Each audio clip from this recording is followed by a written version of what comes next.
안녕하세요. 저는 경기도에 거주하고 있는 30대 평범한 미혼 여성입니다. 여러분에게 들려드릴 사연은 제 시어머니의 황당한 동창회 사건에 관한 이야기입니다. 사람이 간사하다고들 하죠. 남의 오의를 당연하게 여기면 언젠가는 그게 부메랑처럼 돌아온다고요. 제 시어머니가 딱 그랬습니다. 저희 엄마는 몇 년 전까지만 해도 작은 식당을 운영하셨어요. 반찬도 맛있고 손맛이 좋아서 동네 단골이 많았죠. 그 중에서도 특별 단골이 있었는데 바로 우리 시어머니였습니다. 처음에는 우리가 남도 아니고 사돈인데 외상 좀 해도 되냐고 조심스럽게 물어보시더니 나중에는 습관이 되셨는지 나중엔 아예 계산을 안 하시더라고요. 가끔 외상 없이 깔끔하게 계산을 하시기를 내심 기대했는데 그럴 때마다 오늘은 지갑을 깜빡했다는 등 다음에 꼭 주겠다는 등 마음에도 없는 소리를 해대며 유유히 나가셨습니다. 처음에 엄마는 그 모습을 보고 그냥 웃어 넘기셨어요. 다른 사람도 아니고 사부인인데 뭘 하면서요. 하지만 그런 날이 쌓이고 쌓이다 보니 외상장부에 시어머니 이름이 꽉 찼습니다.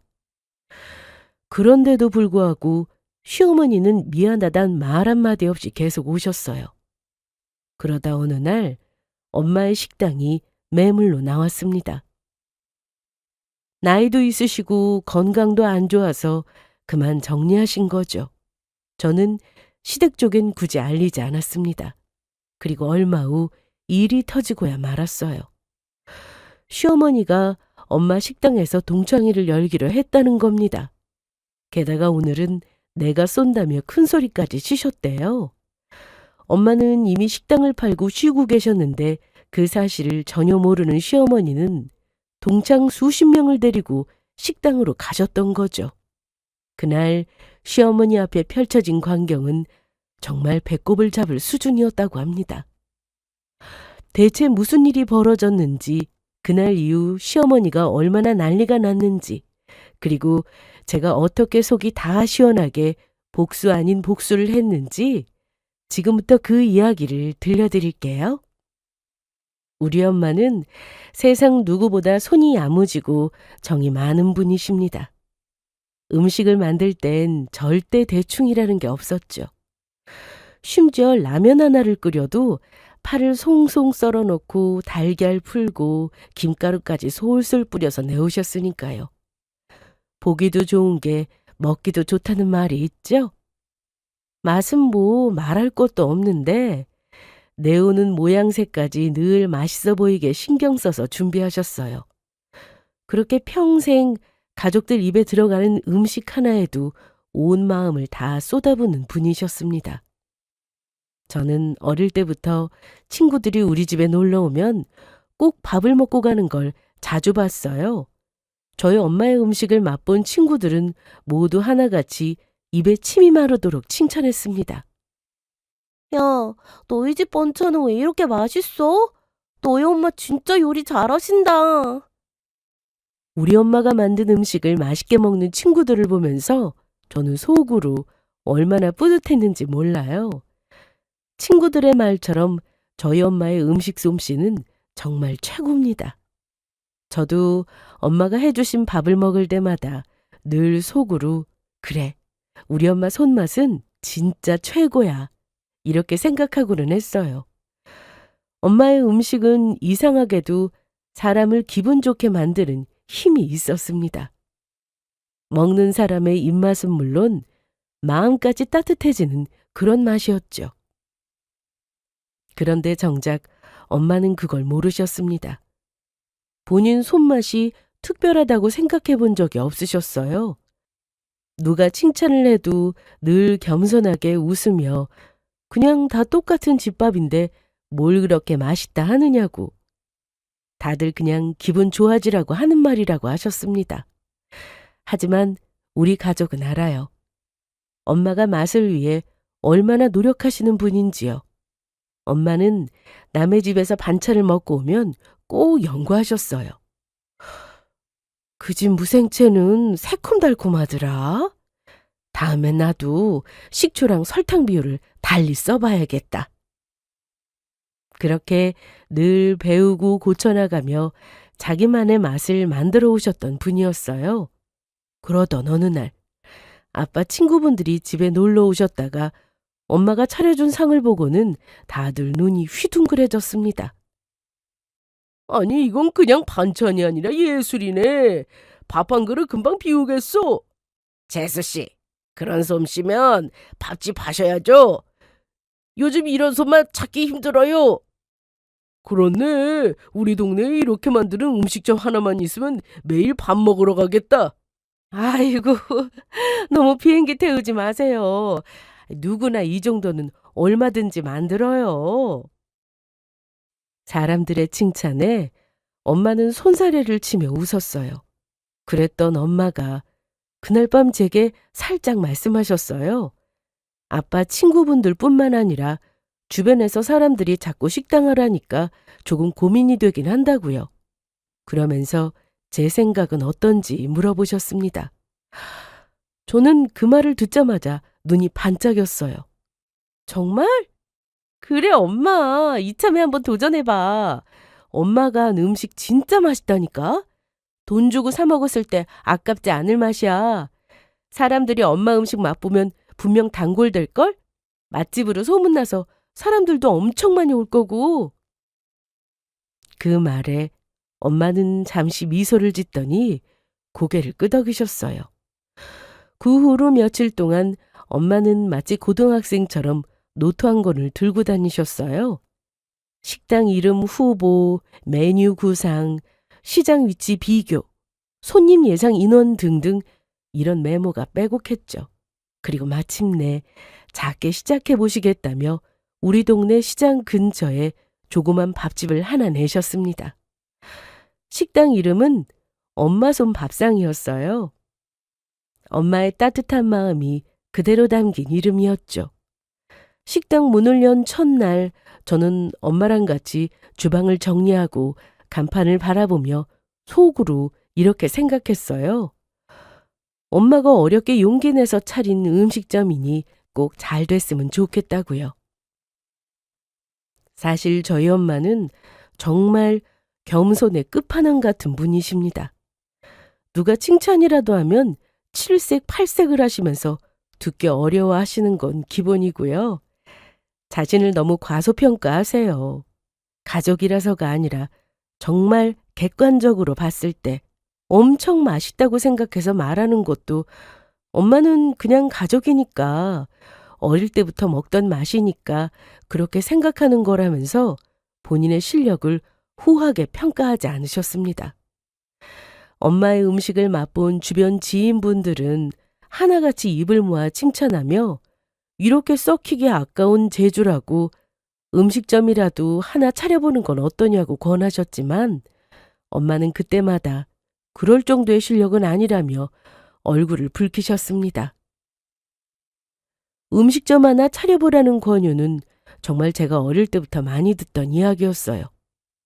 오죽하면 동네 아줌마가 엄마의 솜씨에 반해서 반찬거리를 부탁하고 따로 돈을 챙겨주실 정도였다니까요. 그렇게 엄마는 부업으로 동네 친한 아줌마들의 냉장고 속 반찬을 채워주셨습니다. 그것도 나름 쏠쏠했어요. 우리 가족도 늘 엄마에게 음식점 한번 내자고 이야기했지만 그때마다 엄마는 그럴 정도의 실력은 아니라면서 단호히 거절하셨어요. 그러던 중에 갑자기 음식점을 차리겠다고 마음을 먹은 건 다름 아닌 회사를 그만두게 되면서였습니다. 엄마는 젊은 시절부터 오랫동안 한 직장을 다니셨어요. 그러다가 그 회사의 사정이 어려워지게 되면서 인원을 축소하게 됐고 결국 엄마는 재계약에 성공하지 못해 오랫동안 다니던 회사를 그만두셨습니다. 이때 엄마는 많이 속상해 하셨어요.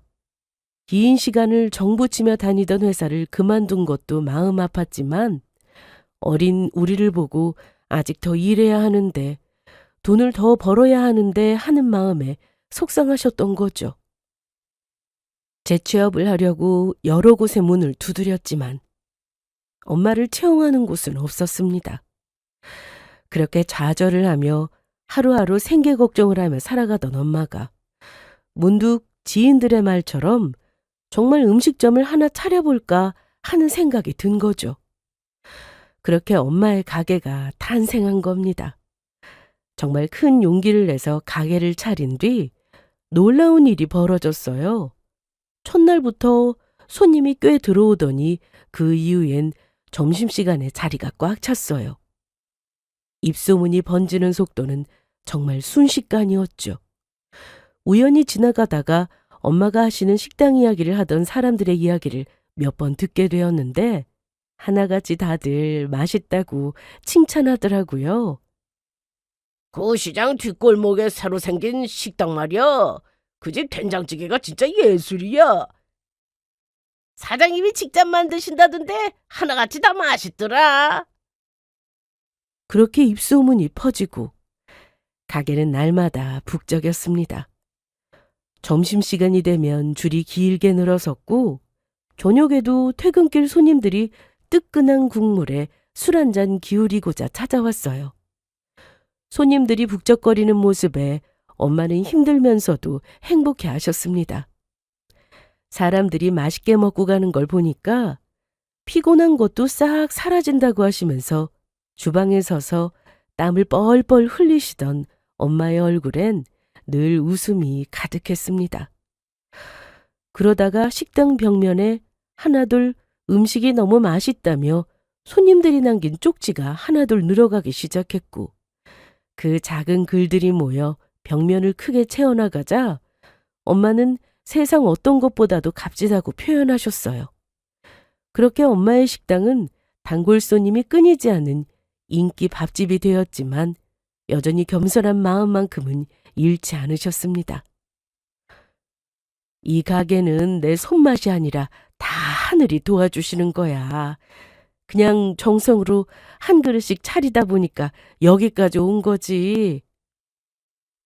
이때까지만 해도 저는 몰랐어요.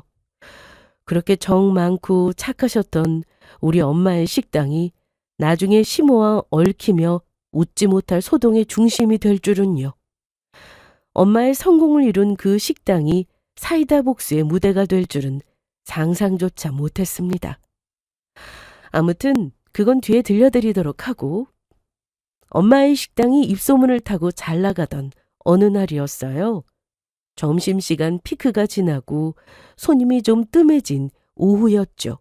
그때 단골 중 한 분이 오셨습니다. 엄마 식당에 거의 매일 오시다시피 하던 말도 잘 통하고 성격도 유쾌한 아주머니였어요. 엄마랑도 워낙 친해서 가끔 시장 갔다가 들러서 커피 한 잔 마시고 가기도 하셨죠. 그날도 그 아주머니는 평소처럼 활짝 웃으며 가게 문을 열고 들어오셨어요. 그런데 혼자가 아니라 옆에 젊은 남자가 서 있었습니다. 사장님, 오늘은 우리 아들이랑 같이 왔어요. 이 말을 듣자 엄마는 주방에서 반가운 표정으로 나오시며 잘 왔다고 좋은 자리로 앉으라며 인사했죠. 그러고는 아줌마와 같이 온 아들을 보며 아드님이 훤하게 잘생겼다고 어쩜 이렇게 듬직하냐면서 칭찬하셨습니다. 칭찬에 아주머니가 싱긋 웃으며 제 쪽을 슬쩍 쳐다보셨어요. 그날 저는 주방 일을 도와드리느라 앞치마를 두르고 있었는데 아주머니의 시선이 자꾸 제 쪽으로 향하는 게 느껴졌습니다. 그래서 고개를 돌려 아줌마를 쳐다봤고 멋쩍게 웃었더니 아줌마는 사람 좋은 미소를 지으며 따님이 참 착하고 예쁘다고 어쩜 이렇게 엄마 일을 잘 도와주시냐고 칭찬했어요. 그러자 엄마도 거두셨죠. 우리 딸이지만 참 성실하다고 손님 많으면 일손 부족하다고 자주 와서 도와준다고요. 그 말을 듣고 있던 아주머니가 한참을 제 얼굴을 보더니 갑자기 엉뚱한 말을 꺼내는 겁니다. 아가씨, 우리 아들이랑 한번 만나볼래요? 네? 저요? 저는 깜짝 놀라서 손에 들고 있던 수저를 떨어뜨릴 뻔했어요. 아줌마는 자기 아들이 나이는 찼는데 아직 장가를 못 갔다고, 현재 만나는 사람도 없어서 괜찮으면 두 사람을 이어주고 싶은데 어떠냐고 물었습니다. 딱 보니까 둘이 잘 어울릴 것 같다고 이야기하고는 슬쩍 앞에 앉아있는 아들과 저를 번갈아가며 쳐다보셨어요. 엄마는 순간 당황하면서도 웃음을 감추지 못하셨고, 아줌마는 사람 일 모르는 거라고 둘이 천생연분일지 어떻게 하냐면서 젊은 사람끼리 몇 번 얼굴 보고 그러다 보면 정 붙는 거 한순간 아니겠냐고 하셨습니다. 그 말에 저는 부끄러우면서도 아줌마가 데리고 온 아들의 얼굴을 자세히 보게 됐는데 이상하게 심장이 두근거리더라고요. 솔직히 말하면 그날 제가 아줌마 아들의 첫인상에 좀 흔들렸습니다. 깔끔한 셔츠 차림에 말투도 부드럽고 무엇보다 웃을 때 눈이 반달처럼 예뻤거든요. 그렇게 해서 그날은 자연스럽게 네 사람이 함께 밥을 먹게 됐어요. 밥을 먹는 내내 입으로 들어가는지 코로 들어가는지 모를 만큼 심장이 막 널뛰더라고요. 볼이 빨갛게 달아오르면서요. 그런데 여기서 또 웃긴 건 저 혼자만 그런 게 아니라는 겁니다. 그 아들이라는 사람도 귀까지 빨개져서는 제 눈을 잘 못 쳐다보고 밥을 먹더라고요. 식사 단골 아줌마는 우리 둘을 흐뭇하게 바라보면서 싱글벙글 하셨고요. 그 후로 자연스럽게 연락을 주고받게 됐고, 몇 번의 만남 끝에 저희는 연인으로 발전했습니다. 서로에게 호감이 컸고 무엇보다 성격이 잘 맞았죠. 그리고 1년쯤 지나 결혼 이야기가 나왔습니다. 저희 두 사람은 이미 부모님들도 아는 사이였고, 엄마와 그 아주머니는 가게 주인과 단골 손님으로 시작해서 이제 사돈지간이 되는 거라며 무척 기뻐하셨어요. 결혼식 날 엄마랑 시어머니는 손을 꼭 잡고는 이렇게 좋은 인연을 가족으로 얻어서 참 다행이라며 앞으로도 서로 잘 부탁한다며 기쁨의 미소를 지으셨습니다. 그렇게 단골 아줌마는 저의 시어머니가 되셨습니다. 그의 아들은 제 남편이 되었고요. 그때까지만 해도 모든 게 참 평화롭기만 했습니다. 결혼 후에도 시어머니는 늘 엄마의 음식을 칭찬했고 종종 식당에 들러 밥을 드시곤 했어요. 아유, 사부인 음식은 먹을수록 맛있어요. 역시 우리 사부의 손맛이 최고야. 엄마는 그런 시모를 흐뭇하게 바라보며 반찬과 밥을 더 챙겨주시고는 했습니다. 이때까지만 해도 저는 두 분의 관계가 계속 이렇게 좋게 이어질 줄 알았어요. 그런데 시간이 흐른 뒤 어느 날부터인가 시어머니의 태도가 조금 달라졌죠. 늘 오늘도 맛있게 잘 먹었다며 웃던 분이 식사를 마치고 나서 잠시 머뭇거리시더니 조심스러운 목소리로 엄마에게 물으시는 겁니다. 오늘 먹은 거 외상으로 좀 달아놔도 되겠느냐고요. 엄마는 순간 당황하셨지만 곧 웃으면서 대답하셨습니다. 아이고, 뭘 그런 말씀을요. 사돈 사이에 당연하죠. 그렇게 하세요. 다음에 괜찮으실 때 주세요. 그날 이후 시어머니는 점점 더 자주 식당에 들르기 시작했어요. 예전에는 일주일에 한두 번 정도였는데 이제는 거의 매일 오셨고, 문제는 혼자 오는 게 아니라 친구며 모으며 여러 사람을 우르르 데리고 오셨습니다. 사부인, 오늘은 내 친한 친구들이랑 같이 왔어요. 여기 제육볶음 2개, 김치찌개 하나, 막걸리도 한 병 주세요. 사람들을 잔뜩 끌고 와서는 제 집처럼 신나게 먹고 마시며 즐기던 시모였지만 여느 날처럼 계산할 때가 되면 늘 그 말을 빠지지 않고 했어요. 아이고, 아이고, 사부인. 오늘도 정말 맛있게 잘 먹었어요. 오늘 밥값은 외상으로 달아나줘요. 내가 나중에 드릴게요.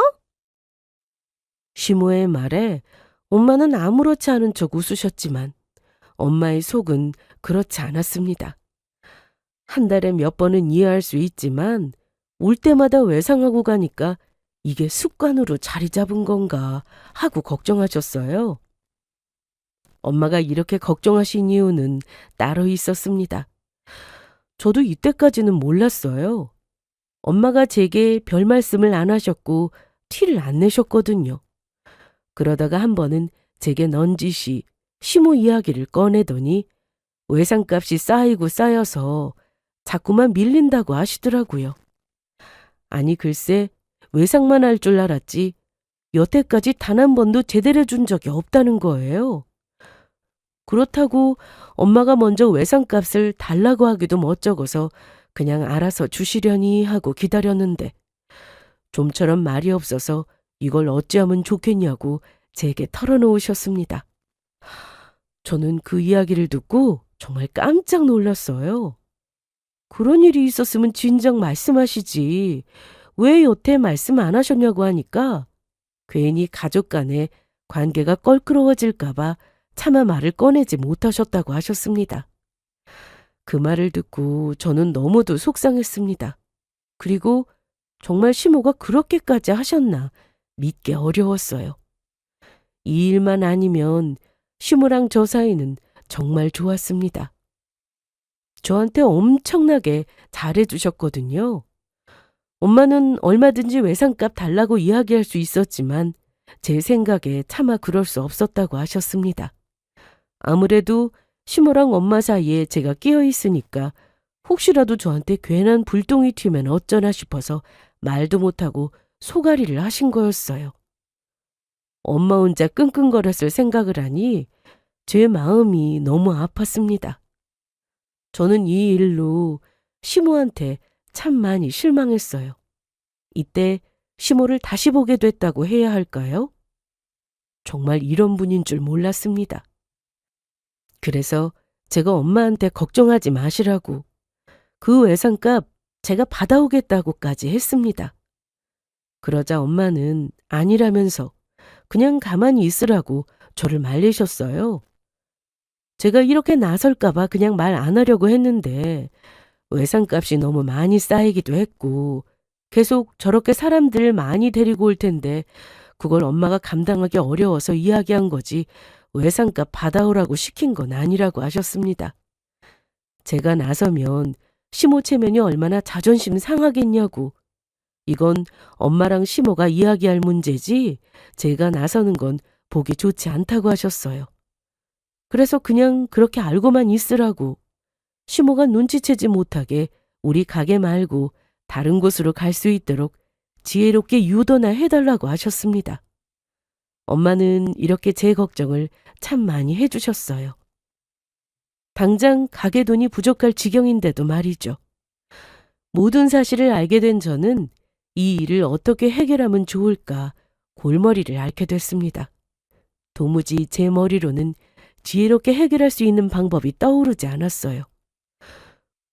그렇다고 시모한테 사실대로 이야기하면 엄마가 난처해 하실 것 같아서 우선 제가 드릴 수 있는 만큼의 돈을 찾아서 몰래 카운터에 두고 가기도 했습니다. 엄마한테 직접 드리면 보나마나 안 받으실 것 같아서요. 하지만 그것도 한계가 있었습니다. 시모가 와도 그렇게나 자주 왔거든요. 거의 저희 엄마 가게를 방앗간으로 아는 것 같더라고요. 엄마는 그냥 시모 혼자 오면 그러려니 돈 안 바꿔줄 수 있는데 올 때마다 여러 사람을 우르르 데리고 오니까 그게 참 난처하다고 하셨어요. 생각해보니 정말 그럴만 하더라고요. 여러 사람이 돈 한 푼 안 내고 그냥 먹고 가는 거잖아요. 우리 엄마는 뭐 땅 파서 장사하시는 것도 아니고 푹푹 찌는 주방에서 힘들게 음식 만들고 고생해서 돈 버시는 건데 그걸 시모가 날로 먹으니까 얄밉기만 했습니다. 이때는 몰랐어요. 방앗간처럼 드나드는 우리 엄마의 가게에서 시모가 인생 최대의 굴욕을 맞게 될 줄은요. 엄마의 식당, 그 따뜻한 밥상이 시모에게는 대참사의 무대로 돌아오게 되죠. 우선 저는 제가 할 수 있는 한 최대한 엄마를 도와드리려고 노력했지만 하루가 멀다고 찾아오는 시모 때문에 결국은 남편한테 이 사실을 이야기하고는 알아서 시모 단속 좀 하라고 눈치를 줬어요. 엄마한테 듣고 내가 이야기했다는 말 하지 말고 눈치껏 알아서 이야기 좀 하라고 했어요. 아무리 편한 사부인이라도 그렇지. 너무 자주 가면 장모님이 힘들어 하실 것 같다. 적당히 가는 게 좋지 않겠냐. 외상한 건 다 드렸냐. 이런 식으로 물어보면서 압박 좀 하라고 했어요. 남편은 알았다고 했고 그렇게 제가 말한 대로 시모한테 이야기한 모양이었어요. 그런데 웃긴 게 뭔 줄 아세요? 시모가 글쎄 외상값이 없다고 이야기했다는 거예요. 외상값? 그건 다 갚았지. 엄마가 설마 외상해놓고 안 줬을까 봐? 남편한테 이 말 듣고 어이없어서 까무러치는 줄 알았습니다. 우리 엄마는 이런 한 장 못 받으셨다고 했는데 어디서 저런 거짓말을 아무렇지 않게 하실 수 있을까 놀라기도 했어요. 진짜 시모 때문에 머리 아파 죽을 지경이었습니다. 어디서 뻔뻔하게 거짓말이냐고, 주기는 뭘 줬냐고. 당장이라도 따지고 싶었지만 엄마를 생각하니 차마 그럴 수 없어서 속만 타고 있었어요. 그러던 중에 일이 터졌습니다. 엄마의 식당은 여전히 바빴고 점심시간이 되면 식당 앞에 줄이 길게 늘어서 있었어요. 단골 손님들은 올 때마다 엄마의 반찬을 맛보고 맛있다며 고개를 끄덕이고는 했죠. 또 감사하게도 여기저기 소문도 내주시고 다른 사람들을 데리고 오기도 하셨어요. 그만큼 손님들의 사랑을 받았던 가게였습니다. 하지만 어느 날부턴가 엄마의 얼굴빛이 조금씩 달라졌어요. 식사 시간이 끝나면 허리를 붙잡고 잠깐 앉아 계셨고 손님이 없을 때면 찜질팩을 허리에 대고 끙끙 앓으셨습니다. 엄마, 괜찮아? 요즘 계속 허리 아프다 하네. 많이 아파? 병원은 가본 거야? 아유, 괜찮아. 나이 들면 다 그렇지 뭐. 조금 쉬면 나아져. 어느 날부터인가 엄마는 허리 아프다는 말을 자주 하셨고 일하실 때 보면 중간중간 허리 통증 때문에 힘들어 하셨습니다. 걱정되는 마음에 어디 삐끗하신 거냐. 파스로 찜질도 소용이 없으니까 병원에 가봐야 할 것 같다고 엄마의 팔을 잡아 끌었더니 엄마는 곧 손님들 올 시간인데 가게는 어딜 가냐고 그냥 피곤해서 그런 거라고 이 나이에는 가만히 있어도 여기저기 아프다고 하셨어요. 하지만 그건 단순한 피로가 아니었습니다. 하루 종일 서서 일하고 무거운 냄비 들고 설거지까지 하시다 보니 허리에 계속 무리가 갔던 거예요. 저는 그런 엄마를 억지로라도 병원으로 모시고 가려고 했지만 엄마는 완강히 거부하셨습니다. 본인 몸은 본인이 제일 잘한다면서 걱정하지 말라고 하셨어요. 그러다가 결국 허리를 제대로 펴지도 못한 채 병원으로 실려가셨습니다. 의사 선생님은 단호하게 말씀하셨어요. 허리 디스크가 심하게 진행된 상태입니다. 그동안 많이 아프셨을 텐데 어떻게 참으셨어요? 연세도 있으신데. 이대로 계속 일하시면 수술해도 회복이 어렵습니다. 무조건 쉬셔야 합니다. 엄마는 그 말을 듣고 한참 동안 아무 말씀도 못 하셨어요. 식당이 곧 삶의 전부였던 분이었으니까요. 그동안 손님들과의 정, 그리고 자신이 만들어 온 터전인데 그걸 한순간에 내려놓으라는 게 얼마나 힘드셨겠어요. 병실에서도 엄마는 가게 걱정뿐이었습니다. 지금 점심시간일 텐데 아마 김치찌개가 다 떨어졌을 거라고. 단골 손님들 오면 어쩌냐고 걱정하셨고 저는 그런 엄마가 속상해서 걱정하지 마시라고. 지금 엄마 몸이 먼저지 손님들 걱정이 먼저냐고 제발 아무 걱정하지 말고 치료에 전념하시라고 했어요. 그래도 엄마의 머릿속에는 가게 생각밖에 없었습니다. 그래도 어떻게 그러니? 시간 내서 우리 가게까지 찾아와 주시는 고마운 분들인데 내가 어떻게 마음 편히 내 생각만 해. 내 음식 먹는 재미로 산다는데. 저는 그런 엄마를 보며 마음이 너무 아팠습니다. 손님들과의 약속은 꼭 지켜야 하는 거라고 말씀하시는 엄마의 표정을 보니 많이 속상해 하신다는 걸 알 수 있었습니다. 그래서 저는 엄마를 다독이며 이렇게 말했어요. 걱정하는 마음은 알겠지만 그건 진짜 손님들을 위하는 게 아니라고요.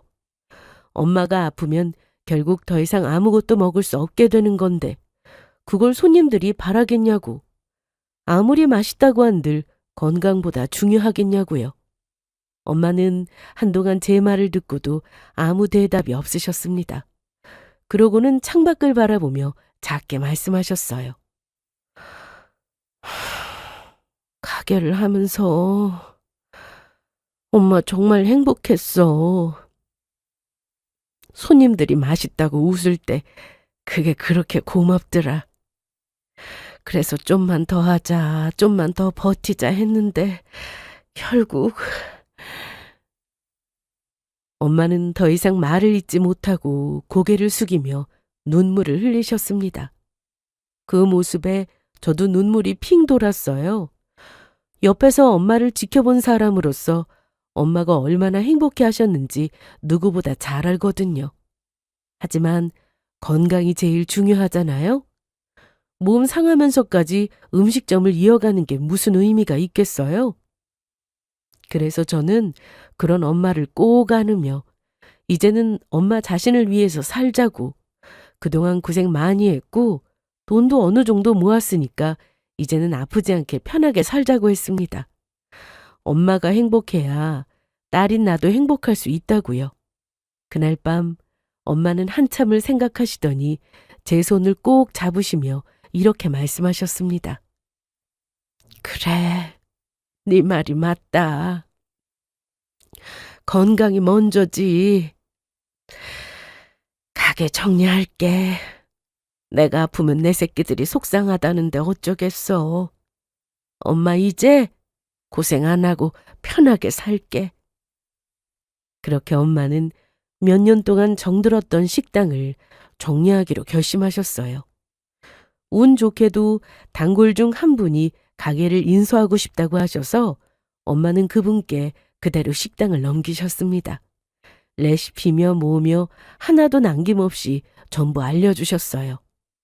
엄마를 대신해서 가게를 이어받은 분이 단골분들과 좋은 인연으로 나아가기를 바라는 마음으로요.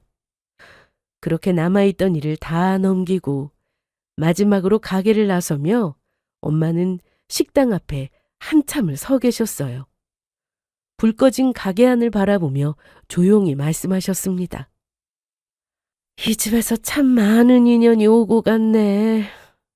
우리 딸이 좋은 사람 만나서 결혼도 하고 사람들이 웃고 떠들던 그 소리가 아직도 귀에 맴돈다. 저는 엄마의 축 처진 어깨와 작은 등을 바라보며 깨달았습니다. 그동안 엄마가 얼마나 많은 시간을 남을 위해 살아왔을지를요. 그리고 그 작은 어깨와 등에 많은 것들을 짊어지고 사셨다는 것도 새삼 깨닫게 되었습니다. 그동안 고생하며 살아오신 엄마를 대단하게 여겼고 다시 한번 존경하게 됐어요. 그날 이후 엄마는 정말 오랜만에 깊은 잠을 주무셨어요. 전처럼 바쁘게 살지 않고 평화롭고 여유로운 나날들로 하루하루를 채워가셨습니다. 하지만 여기서 우리가 기억해야 할 사람이 있습니다. 이때 가게가 팔렸다는 사실을 딱 한 사람만 모르고 있었거든요. 그리고 그 사람이 바로 저희 시모였습니다. 그분이 가게 문을 다시 열던 날, 진짜 대참사가 일어났어요. 사실 저는 이런 상황을 바라고 시모에게 쉬쉬했습니다. 혹시라도 남편이 시모한테 이야기할까봐 남편한테조차 이야기 안 했어요. 처음부터 이럴 계획은 아니었지만 어찌저찌 해서 엄마가 가게를 그만두게 되셨을 때 문득 시모가 떠올랐습니다. 엄마는 마지막으로 가게를 둘러보며 이곳에서 참 많은 인연이 오갔다며 회상에 젖으셨어요. 저 역시 가게에서 엄마를 돕던 순간을 회상하고 있는데 갑자기 머릿속에서 남편과 처음 만난 그 날이 딱 떠오르더라고요. 그러면서 자연스럽게 시모로 연결됐고 그 순간 좋은 생각이 하나 떠올랐거든요. 시모는 엄마가 몸이 안 좋으셔서 한동안 병원에 입원하신 건 알고 계셨어요.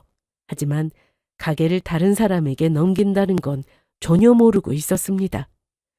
만약 이걸 시모한테 이야기 안 하고 비밀로 한다면 시모는 분명 가게에 들릴 거고 그때 여느 때와 마찬가지로 음식을 주문하고 외상하고 갈 거라는 생각이 들었습니다. 그리고 그 뒤에 벌어질 일들까지 생각하니 이거 엄청난 참교육이 될 것 같더라고요. 식당을 넘기고 난 뒤 엄마는 병원 치료에 집중하셨고 새로 식당을 인수한 분은 엄마의 오랜 지인이셨습니다. 그분은 성격이 화끈하고 정의감 넘치는 분이었어요. 엄마랑은 20년 지기 친구였고 가게 넘기기 전부터도 가끔 들러 도와주시던 분이었어요.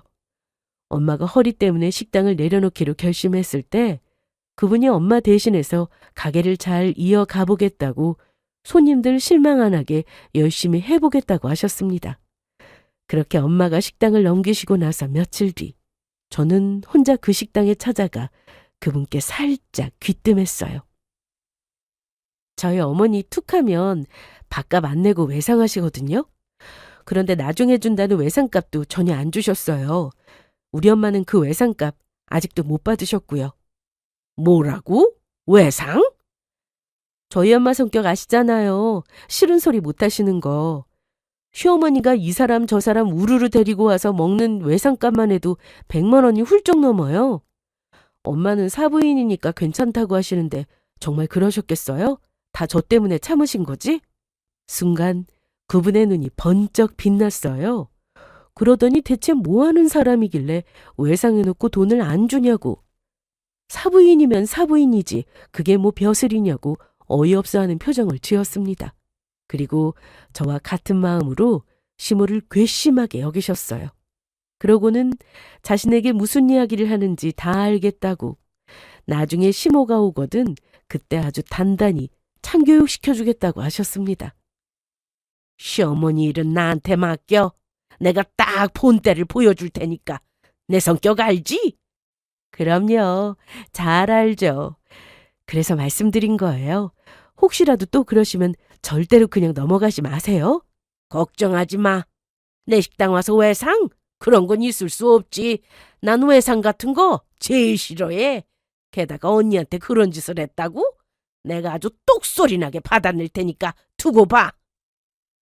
역시 한 성격의 오지랖도 장난 아니셔서 그런지 본인 일처럼 펄쩍펄쩍 뛰어주셨고 그 모습만으로도 시모에게 닥칠 앞날이 벌써 통쾌하게 느껴졌습니다. 말만 들어도 어찌나 속이 다 시원했는지 몰라요. 그동안 엄마는 사람 좋다는 이유로 싫은 소리 한번 못하고 넘어가셨으니까요. 하지만 이번엔 달랐습니다. 그분은 오지랖이 넓기로 유명했고 그만큼 정의감이 넘치는 분이었어요. 그리고 며칠 뒤 엄마의 지인분이 기다리던 괘씸한 손님이 드디어 가게에 나타났습니다. 바로 제 시어머니. 게다가 혼자 온 것도 아니었어요. 동창생들을 우르르 데리고 나타났습니다. 여기야, 여기. 내가 얘기했던 그 맛집. 사장이 내 사부인이라니까. 오늘은 내가 쏠 테니까 마음껏 시켜.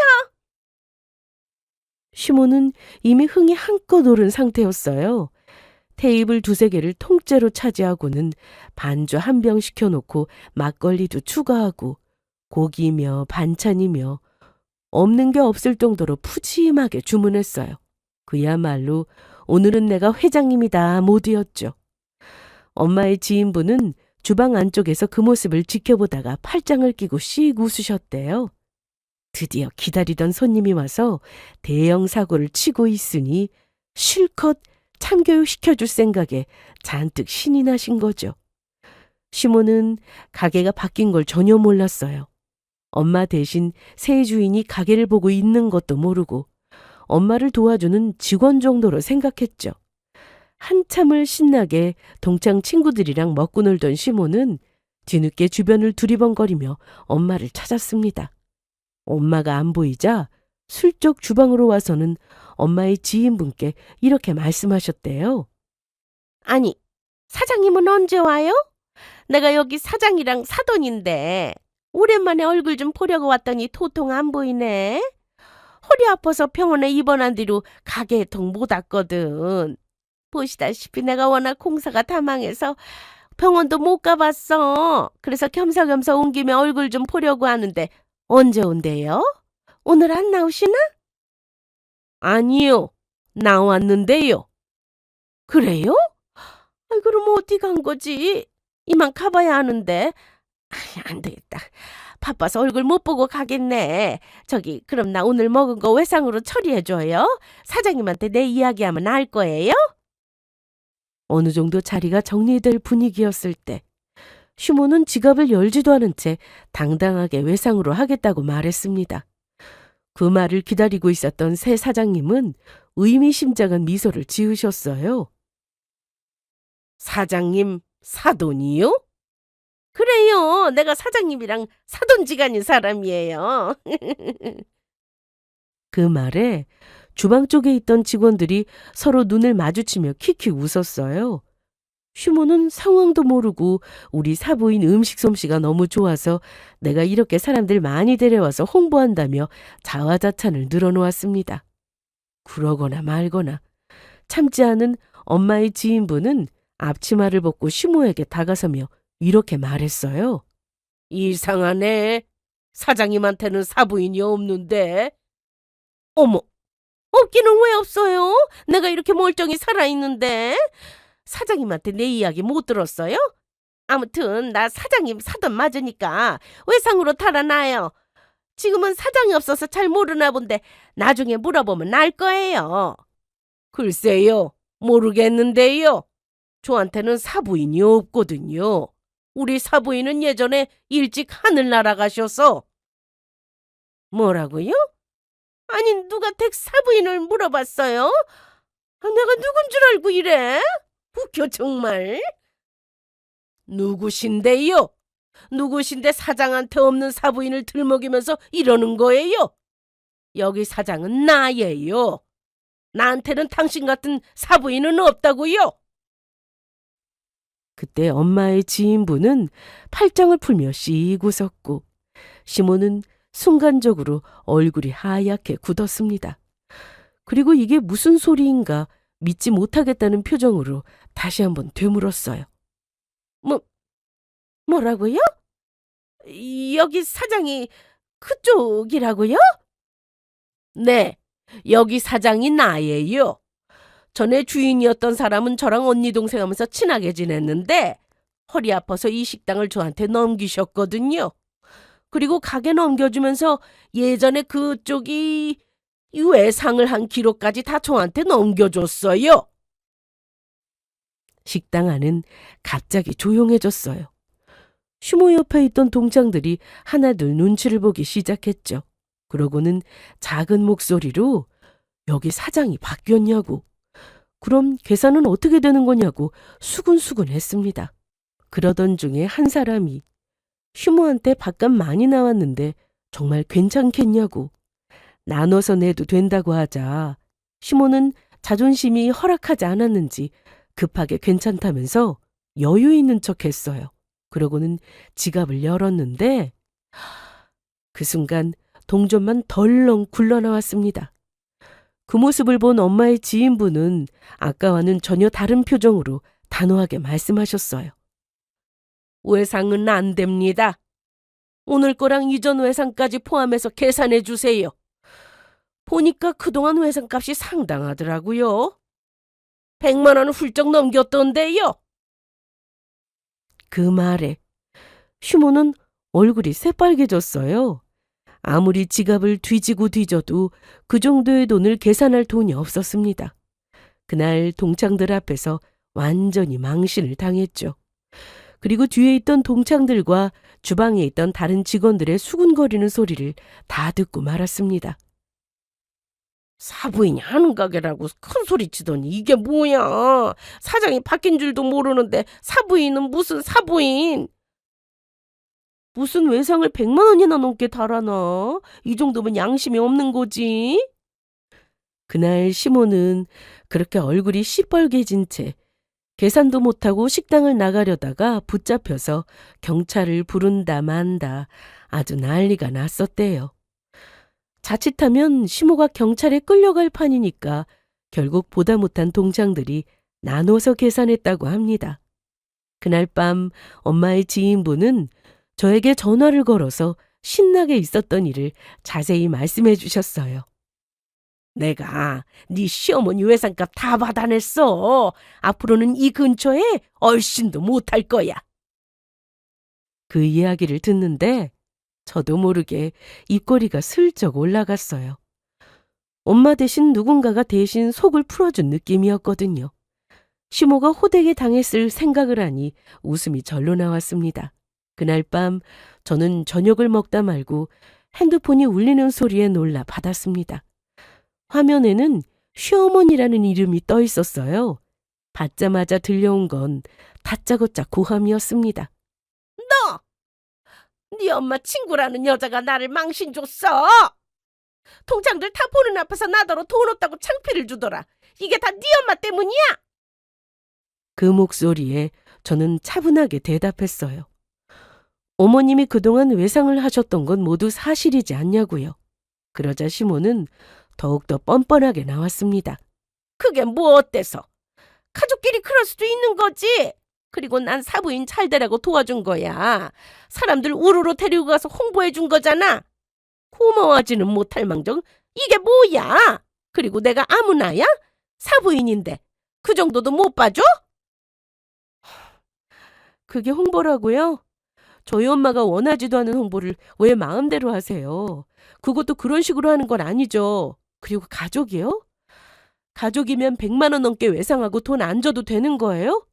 그럼 저도 어머니께 용돈 드린다고 해놓고 드리지 않아도 되는 거죠? 가족이니까. 제 말에 시어머니는 잠시 말문이 막혔는지 아무 말도 못하더니 이내 생각한 게 어쨌거나 결과적으로 본인을 망신 준 거 아니냐고, 그건 사실이지 않냐고 억울하다는 듯 난리쳤습니다. 그래도 그렇지.